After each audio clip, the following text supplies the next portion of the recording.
Hola, gracias por ver este video de computación nivel 2 de la carrera de licenciatura y tecnicatura en comunicación social de la Facultad de Humanidades y Ciencias Sociales de la UNAM. Vamos a abordar el eje temático 1 de tratamientos de imágenes digitales. En particular, la cátedra ha seleccionado para esta materia en el software PaintShop Pro. Existen muchos softwares reconocidos, seguramente ustedes conocerán algunos de ellos, como Photoshop o Corel. También existen otros en la web, como Picasa de Google, PicMonkey o Kirby. Si no lo han probado, lo vamos a probar en este curso. ¿Por qué hemos elegido PaintShop Pro y no otro como Photoshop? El principal motivo es que este software es sumamente pequeño, pesa poco y requiere poco hardware. Su instalación es muy simple y las funciones que vamos a aprender sirven para cualquiera de las demás aplicaciones más sofisticadas. De todos modos, si quieren tener la última versión del PaintShop Pro, puede entrar en su sitio web y descargar la versión de prueba que le permite usarla durante 30 días en forma gratuita. El desarrollo de esta parte de la materia, de este eje temático de edición de imágenes digitales, que vamos a utilizar el software PaintShop Pro, lo hemos dividido en 5 videos, de manera que no queden muy extensos ninguno de ellos. Así que este es el primero y después le pido que vean los siguientes videos. Pasemos ahora al software directamente. En lugar de analizar la diapositiva, vamos a trabajar con el software. Cuando se inicia PaintShop Pro, van a encontrar que en la ventana principal se encuentran abiertas 3 barras de herramienta: Layer para trabajar con capas, Histogram y Control. En este curso vamos a trabajar en una sola capa, por lo cual la herramienta de capas podemos cerrar, también las de histograma. La barra de herramienta de control vamos a tenerla siempre activa porque la necesitamos para las distintas funciones. Es muy común, y tengan en cuenta esto, que cierren la ventana de control. ¿Cómo la volvemos a activar? En el menú View, Toolbars, Control Palette, OK. Bien, acá ha vuelto nuestra barra de herramientas. Esta barra se adapta a cada una de las funciones que estamos utilizando en su momento. Veamos un poco la pantalla de este software. En la parte superior tenemos el menú de opciones, la barra de herramienta con algunas operaciones, la de nuevo, abrir, guardar, deshacer, etc. La barra izquierda con herramientas de edición gráfica, que ya la vamos a analizar, y el panel de la derecha, que es la paleta de colores. Si observan a la derecha, tiene 2 cuadros superpuestos. El cuadro de arriba representa el color de primer plano, el color que va a quedar cuando nosotros escribimos. Podemos cambiar el color haciendo clic en este cuadro y elegimos un color y aceptamos. Si queremos cambiar el color de fondo, que es el color que va a quedar cuando borramos, hacemos clic en el cuadrito del fondo y luego elegimos el color que me parezca apropiado para su trabajo. También es posible elegir el color de primer plano y de fondo desde esta barra de colores, haciendo clic con el botón derecho para primer plano, el botón izquierdo para primer plano y el botón derecho para el color de fondo. La primera operación que deberíamos conocer de este software es crear una imagen nueva, porque nosotros podemos tener una imagen proveniente de un escáner, de una cámara fotográfica o descargarla de la web. Pero también podemos comenzar a crear una imagen desde cero. Lo vamos a hacer ahora. En File New nos aparecen estos datos. Esta ventana. Voy a tapar la ventana de control. Lo que nos está solicitando es el tamaño que va a tener la imagen y lo vamos a elegir en píxel, y para esta práctica vamos a elegir una imagen de 500 por 250 de ancho. En Background Color podemos elegir el color de fondo que va a tener esa imagen nueva. Podemos incluso elegir transparente, o podemos elegir de algún color. Podemos elegir el color de primer plano, el color de fondo o algún otro color. Vamos a jugar un poquito y elegimos color transparente.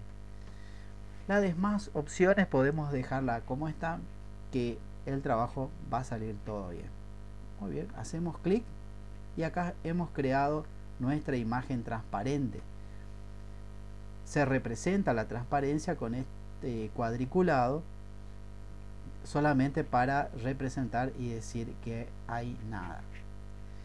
Ahora podemos practicar de guardar esta imagen. Muy bien, elegimos la herramienta de guardar y esto nos lleva a una ventana de diálogo que tenemos que tener en cuenta lo siguiente. Primero, elegir la carpeta donde vamos a guardar la imagen. Hay que elegir la carpeta para que no se nos pierdan los archivos. Segundo, asignarle un nombre. Para practicar voy a poner imagen nueva. Lo siguiente es elegir qué tipo de gráfico. PaintShop Pro puede crear todas estas clases de gráficos. En particular, en este curso nos interesa JPG, puesto que es la tecnología más versátil para sitios web y para presentaciones de diapositiva. Para la finalidad de este curso, JPG es la mejor tecnología. Bien, además, en esta ventana de guardar aparece el botón Options. Este botón permite ajustar el nivel de compresión de la imagen. Como ustedes ya habrán estudiado, y sobre todo para el trabajo práctico 1, las distintas tecnologías de imágenes, en este caso JPG es una imagen vectorial. Está construido mediante fórmulas vectoriales que determinan áreas de la imagen y que esa área se representa con fórmulas matemáticas. Bien, cuando nosotros aumentamos la compresión, por ejemplo, ahora la compresión está señalada en 10. Eso viene por default. Si nosotros aumentamos la compresión, la calidad de la imagen se va a reducir, pero también se va a reducir el peso que ocupa en el disco. Si nosotros ponemos en 1 o en 10, prácticamente no hay compresión. Lo que hace el proceso de compresión es fundir la parte de la imagen más próxima que tiene el mismo color e intensidad de luz, las funde en una sola área y promedia su color y su intensidad de luz. Bien, pero quedémonos por ahora con esta idea. El factor de compresión lo que hace es reducir el peso de la imagen en disco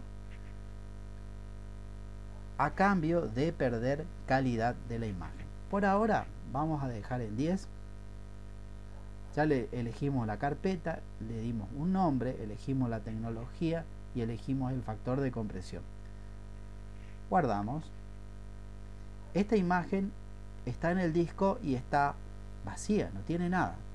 Vamos a jugar con algunas herramientas y después en los otros videos veremos las demás. Una muy interesante es el balde de pintura que tenemos acá. Cuando activamos la herramienta de balde de pintura, ven que esta barra de control se adaptó al balde de pintura. Tenemos distintos modos de llenar de pintura este gráfico nuevo. Podemos elegir lineal y voy a hacer un clic, y al llenar el balde de pintura va a combinar los colores que hemos elegido como color de primer plano y color de fondo. Haciendo clic con el botón izquierdo, la imagen se llena de color. Voy a aplicar deshacer, así jugamos un poquito con las otras funciones. Elegimos radial, por ejemplo, y hacemos clic desde el centro porque estamos hablando de radial. Tengan en cuenta que esta herramienta dispone de más opciones para ajustar, que queda a criterio de ustedes después probarlas y usarlas de acuerdo a su necesidad. Bien, lo siguiente es, vamos a ver la herramienta de escribir textos. Para escribir un texto se elige esta herramienta y configuramos el color de primer plano. Por ejemplo, tenemos que elegir acá un color que contraste con lo que estamos lo que tenemos de color de fondo para que el texto se vea correctamente, porque si escribimos con letra azul sobre el fondo azul no se va a ver, o si escribimos con letra amarilla sobre el fondo amarillo tampoco se va a ver. También hay algunos trucos que podemos hacer y vamos a ejercitar uno ahora. Bueno, elegí este color oscuro, hago clic sobre la imagen para comenzar el proceso de insertar el texto y se va a abrir la barra de herramientas de texto. Bien, acá en este cuadro inferior yo inserto el texto y voy a escribir computación nivel 2 para practicar de introducir un texto. No hace falta seleccionar para las demás opciones. Podemos cambiar el tipo de fuente a la fuente que nos resulte de interés. También podemos elegir el estilo y el tamaño.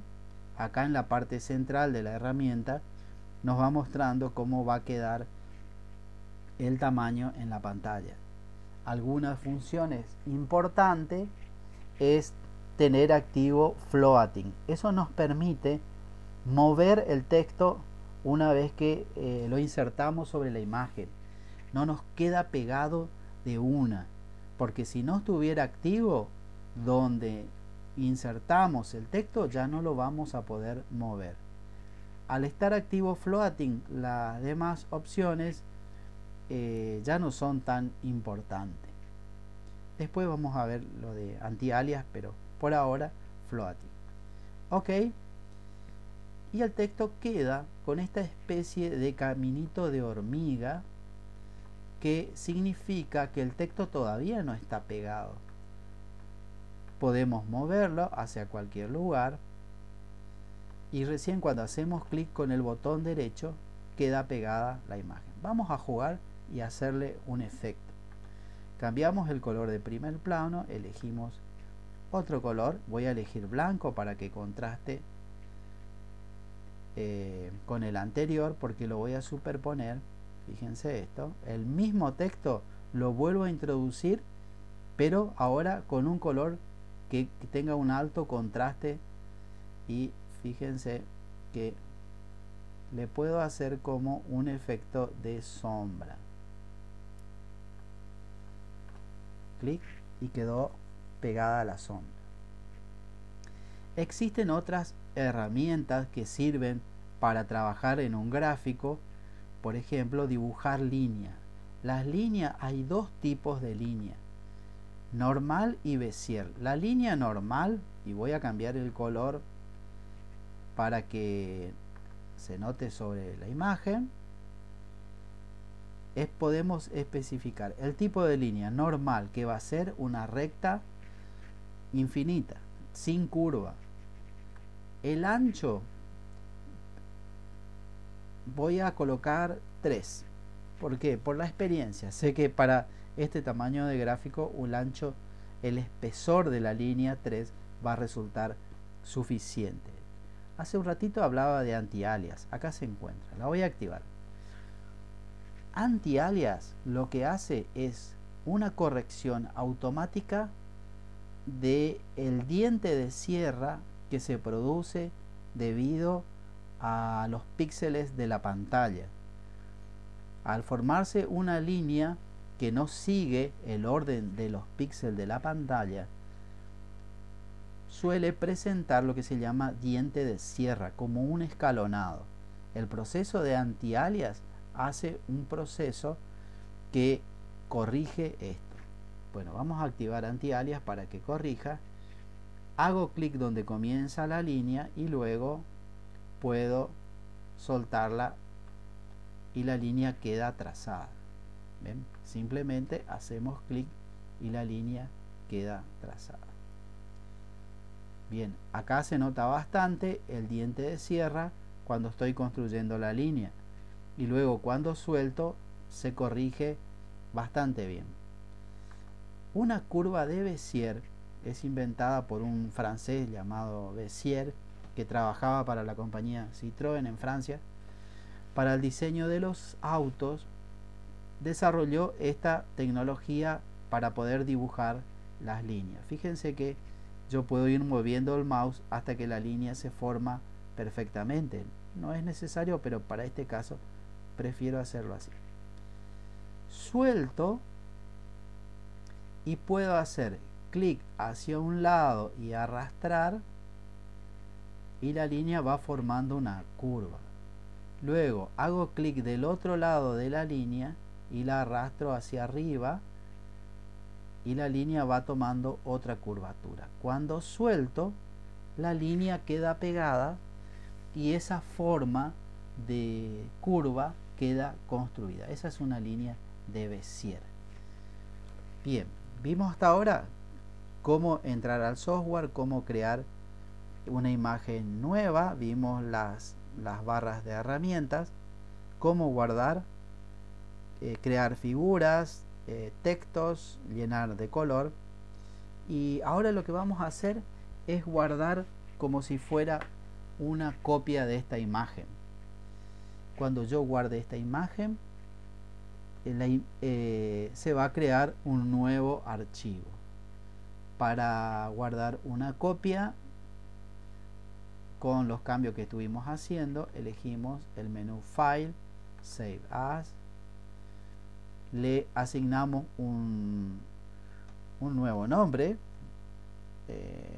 imagen nueva modificada. Si queremos podemos ajustar el factor de compresión o no. Bueno, guardar. Les comento, cuando una imagen vectorial tiene la escala de colores bastante pareja, ya por sí va a ocupar poco espacio en disco. Por ejemplo, estas regiones de las letras son espacios cerrados llenos de un mismo color, y eso va a ocupar poco espacio en disco. Lo mismo que estas líneas negras también favorecen que la imagen ocupe menos lugar en el disco. ¿Cómo sé cuánto pesa una imagen? Me voy al menú View, Image Information, y acá veo las características que tiene esta imagen. Dónde está almacenado, el tamaño 500 por 250, está también la misma medida pero en píxel, el tamaño que ocupa la imagen 366K, pero también por una cuestión tecnológica, cuando se almacena, los espacios para almacenar los datos en una computadora están prefijadas y ocupan, llenen o no llenen, digamos, ocupan ese espacio en disco. Imagínense como canastas y parte de la imagen se va colocando en canasta y hay una canasta que no se va a llenar. De todos modos, la cantidad de canasta que necesita es 392, aunque la imagen es un poquito más chica y va a quedar un poquito de lugar en una de las canastas. Bueno, acepto. Bien, con esto finalizamos esta primer parte de la presentación. Y el siguiente video le estaré mostrando otras herramientas. Los espero, hasta pronto.